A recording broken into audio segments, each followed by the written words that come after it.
Hey guys, welcome back to my channel. Look at this fluffy sardine bread I made. Let me show you how I did it.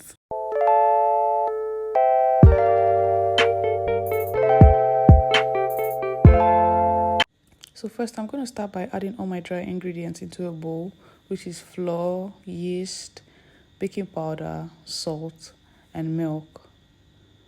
And then I'm going to go ahead and melt my butter in 2 cups of water, just slowly. And then I'm going to add that into my dry ingredients. I'll add it gently so I don't ruin my dough. Adding the water small and stirring it. So you see, you want to make your dough a bit soft, not too hard, but not sticky at the same time. So now I'm mixing my dough gently, and guess what, guys? I forgot to add sugar. So yeah, I'm going to add the sugar inside. Let's hope it doesn't ruin my dough.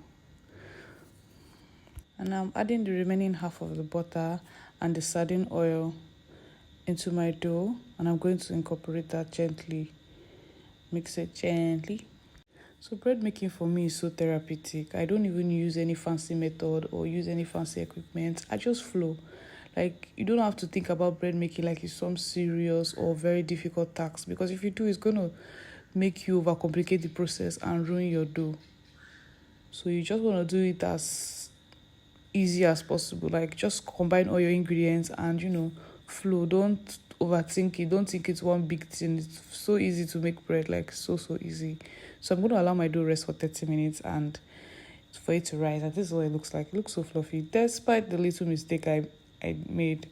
You get, so bread making is so easy. You don't even have to overthink it. Anybody can make bread. It's not one big or fancy job. You get.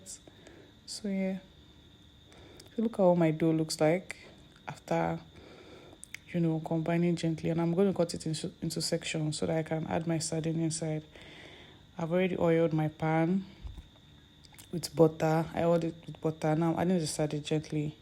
I cut into sections so that I can easily add my sardine into it in hopefully equal amount, and I'll cover it properly so that it doesn't open while it's baking.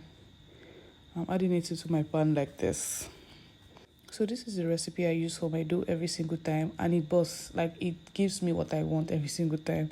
Like, it is so versatile. You can use this dough making method to make flat bread, loaf bread, sardine bread, whatever kind of bread you can think of, except banana bread. You get, this dough method is so easy.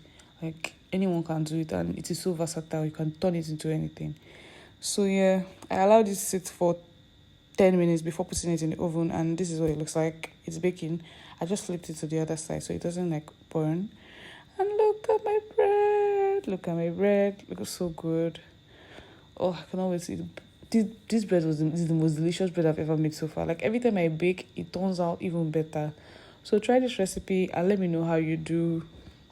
Let me know if this is helpful. I'm going to post more bread recipe before I move on to something else, just so that you can get used to the idea of baking bread in your house without having to spend so much. Or you can just make bread just for the fun of it. That's it. So don't forget to like, share, and subscribe to stay tuned to my page and watch more. See you next time. Bye.